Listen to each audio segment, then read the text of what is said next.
merayakan kemerdekaan Indonesia. Hal-hal yang mengenai pemindahan kekuasaan dan lain-lain diselenggarakan dengan cara saksama dan dalam tempo yang sesingkat-singkatnya.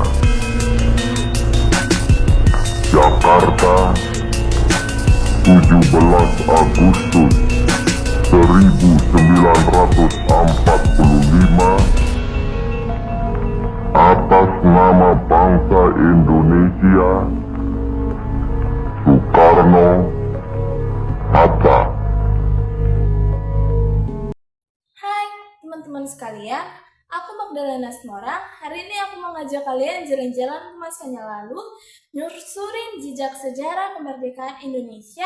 Kita bakal ngobrol tentang BPUPKI, PPKI, dan proses terciptanya teks proklamasi sampai akhirnya dibacakan. Ceritanya cukup panjang, jadi kita simak secara bersama-sama. Kita akan mulai dari awal pembentukan BPUPKI yang jadi salah satu langkah awal menuju kemerdekaan. Bagian 2. Awal BPUPKI. BPUPKI atau Badan Penyelidik Usaha-Usaha Persiapan Kemerdekaan Indonesia dibentuk oleh Jepang tanggal 1 Maret tahun 1945. Seolah-olah mau bantu Indonesia merdeka, padahal sebenarnya buat narik simpati rakyat Indonesia supaya bantu Jepang di Perang Asia Timur Raya. Sidang pertama BPUPKI dimulai tanggal 29 Mei sampai tanggal 1 Juni tahun 1945.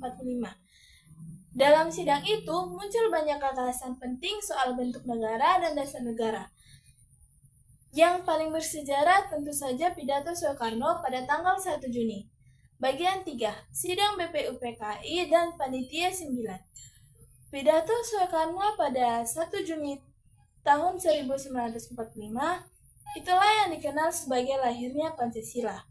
Selain itu, BPUPKI membahas bentuk pemerintahan, sistem hukum, dan wilayah Indonesia merdeka. Setelah sidang dibentuk, Panitia 9 yang berisi tokoh-tokoh penting seperti Soekarno-Hatta, Yamin, dan lainnya. Mereka merumuskan Piagam Jakarta yang menjadi cikal bakal pembukaan Undang-Undang Dasar pada tahun 1945.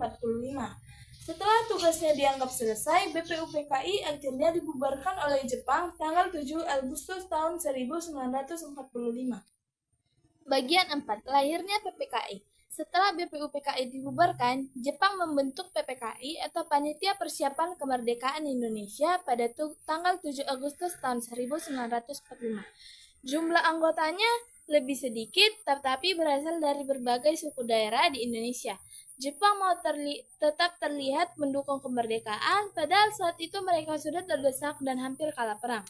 Tanggal 15 Agustus tahun 1945, Jepang resmi menyerah kepada sekutu. Momen ini menjadi peluang besar buat Indonesia untuk memproklamasikan kemerdekaan tanpa perlu menunggu izin siapapun lagi. Bagian 5. Proses perumusan proklamasi. Setelah Jepang menyerah, para tokoh Indonesia gerak cepat. Malam tanggal 16 Agustus tahun 1945, Soekarno-Hatta dan Ahmad Subarjo berkumpul di rumah Laksamana Maeda di Jakarta. Di sanalah mereka berdiskusi dan menyusun teks proklamasi. Soekarno yang menulis teksnya dengan tangan, lalu diketik oleh Sayuti Melik. Beberapa tokoh lain juga ikut memberikan masukan seperti Sukarni dan Embedia. Meskipun suasana saat itu tegang dan berbahaya, mereka tetap yakin dan sangat semangat bahwa kemerdekaan harus segera diumumkan. Bagian 6. Pembacaan proklamasi. Tanggal 17 Agustus tahun 1945 pagi, Soekarno membacakan teks proklamasi di rumahnya. Jalan Pengasaan Timur nomor 56 Jakarta. Suasananya sederhana tapi sangat bersejarah. Bersama Bung Hatta dan disaksikan rakyat yang datang, Soekarno berdiri dan menyuarakan dengan lantang, "Proklamasi, kami bangsa Indonesia dengan ini menyatakan kemerdekaan Indonesia. Hal-hal yang mengenai pemindahan kekuasaan dan lain-lain diselenggarakan dengan cara sesama dan dalam tempo yang sesingkat-singkatnya. Jakarta, 17 Agustus tahun 1945, atas nama bangsa Indonesia Soekarno-Hatta. Setelah dibacakannya bendera merah putih yang dijahit oleh Fatmawati, dikibarkan oleh Latif Hendraningrat dan Suhud, lagu Indonesia Raya dinyanyikan untuk pertama kalinya sebagai lagu kebangsaan negara merdeka. Momen ini menandai lahirnya Indonesia sebagai bangsa yang bebas dari penjajahan. Bagian 7. Penutup.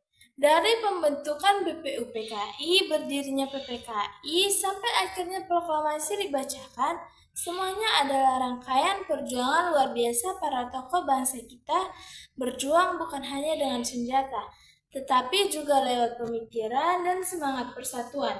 Sekarang giliran kita generasi muda untuk jaga dan terusin semangat mereka. Gimana caranya? Ya dengan belajar sungguh-sungguh, berbuat baik, dan cinta sama bangsa kita. Terima kasih sudah ikut jalan-jalan sejarah bersama saya. Saya pamit undur diri, jika ada kesalahan kata mohon dimaafkan. Saya Magdalena Semora, terima kasih.